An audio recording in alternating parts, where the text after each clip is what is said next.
Uma vez um menino tava trabalhando numa funerária e chegou um cara todo vestido de preto, muito esquisito, com um corpo pra cremar. O corpo já tava dentro do caixão, tava tipo, pronto. O menino e o colega de trabalho dele ficaram tipo, ok. E colocaram o corpo dentro do forno, não sei se chama forno. No lugar onde bota pra esquentar pra virar pó, cremar. E aí quando eles ligaram, o colega de trabalho e o cara saíram pra conversar. E o menino começou a ouvir, tipo, uma batida, como se estivesse vindo de dentro do caixão. O cara que tava morto. E ele ficou tipo... Até que os dois voltaram e o cara falou, vocês não estão ouvindo essas batidas? E o homem de preto e o outro falaram assim, não. E o cara foi embora. Quando anoiteceu, o colega de trabalho dele chegou e falou assim, então, aquele cara entregou essa quantia de dinheiro, era tipo muito dinheiro, era uma sacola cheia de dinheiro, em troca da gente não falar o que a gente ouviu. Porque o cara que tava dentro daquele caixão, na verdade, estava vivo ainda.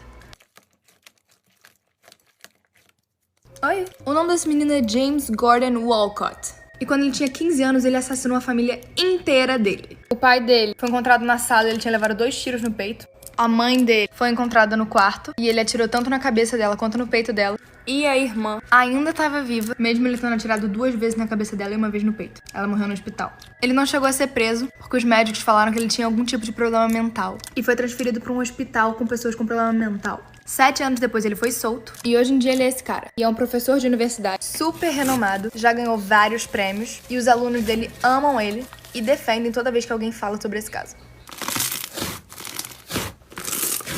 Oi. Tinha um cara que tava saindo de uma loja, só que já era muito tarde, ele tava sentindo aquele medo, aquele nervoso, tipo, alguma coisa vai dar ruim. E deu. Quando ele tava chegando no carro dele, ele foi abrir a porta e do outro lado do carro, tipo, ele tava desse lado, aí do outro lado do carro, daquele lado lá, apareceu um cara muito estranho, com um olhar, tipo, muito fixo nele, botou a mão no vidro e falou, me dá tudo que você tem. Só que ele ficou, tipo, não, e começou a correr muito. E ele achou que ele tinha conseguido despistar o cara. Nisso ele voltou e foi entrar no carro dele. Algum tempo, quando ele já tava quase chegando em casa, ele sentiu uma mão no ombro dele.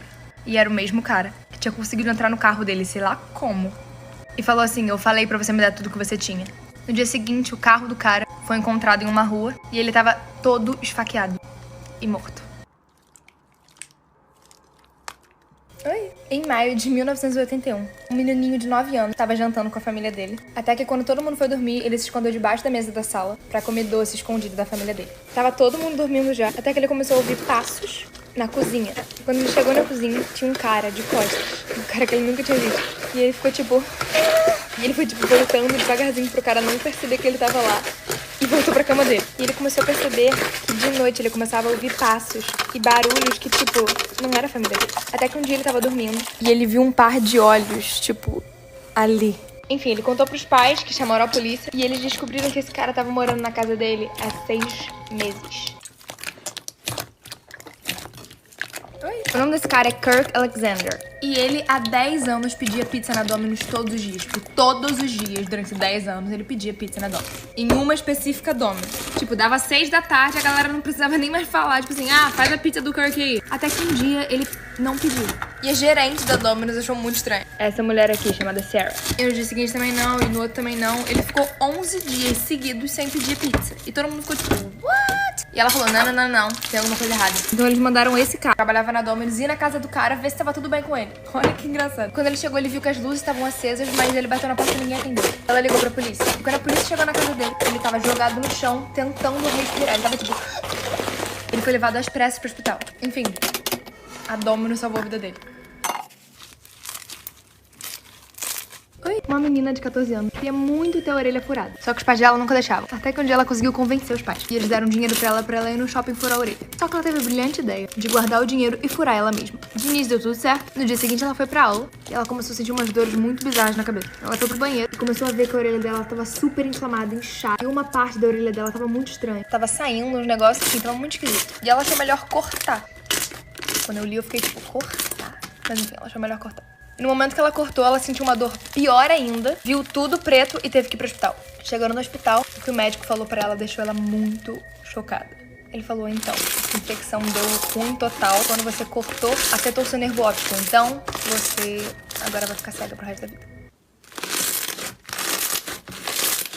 Os irmãos moravam juntos aqui na Flórida. Tudo tava bem até que uma tragédia aconteceu. O irmão Jeremy estava no andar de baixo quando ele ouviu o irmão Jeff gritar. E ele tava no banheiro. Ele foi correndo atrás do irmão. E isso aqui tava acontecendo. Na verdade, isso aconteceu. Quando ele chegou lá, a pia caiu e levou o irmão dele pela pia. Não só a pia, como o banheiro inteiro caiu. E ele caiu de muitos metros. Esse aqui era o irmão. Todo mundo achou que a casa inteira ia colapsar, ia cair. Porque toda a vizinhança evacuou. E ele achou que de alguma forma o irmão poderia ter sobrevivido. Só que o irmão dele nunca foi achado. O corpo dele nunca foi achado. Oi? Em 1990, isso é uma história real, by the way. Um menino chamado Chanel Chambalawan, eu acho que assim pronuncia, nasceu com uma marca de nascença assim na cabeça dele, aqui atrás. E uma maior ainda na testa. Quando ele tinha 3 anos, ele falava sobre a vida passada dele. E o nome dele na vida passada era Baulakai. Ele era um professor que estava indo pra escola de bicicleta e ele atirou nele pela cabeça. Entenderam? Ele morreu na hora. Então esse menininho pediu pra avó dele levar ele pra casa antiga dele. E ela levou. Ele sabia chegar lá, porque ele dizia que lembrava. Quando ele chegou nessa casa, e as pessoas que moravam naquela casa falaram que sim, um cara chamado Baulakai morava naquela casa. O nome que ele falou que tinha na outra vida. Ele tinha 3 anos. E o menininho falou o nome da esposa dele, das filhas dele, tudo. Ele sabia tudo. E os familiares dele confirmaram que o cara de fato morreu com um tiro na cabeça. Enquanto ele tava indo pra escola e ele era professor. Oi? Em 1990, uma mulher chamada Selene Delgado desapareceu no México. E a história podia acabar por aí, mas ela continuou postando no perfil dela no Facebook. E a maioria das pessoas, quando vai ver no Facebook, tá adicionado por ela e é amigo dela no Facebook. Essa aqui era ela quando ela desapareceu e esse aqui é o perfil dela, se vocês quiserem ver lá. E a TV mexicana, falou na época que a família dela já tava procurando ela há 8 anos. Isso, no início dos anos 2000. Estamos em 2020. E até hoje não tem nenhuma informação de onde ela tá. Ninguém sabe se aquilo ali é literalmente a conta dela mesmo, ou se é um fantasma, ou se foi um tipo de experimento social. Eu sei que todo mundo entra e vê que, ela segue a pessoa. E outras pessoas dizem que, na verdade, não. A conta dela só é configurada pra, só receber mensagem. Então parece que você já adicionou. Mas enfim, o que vocês acham? E me digam aqui se vocês têm ela como amigo.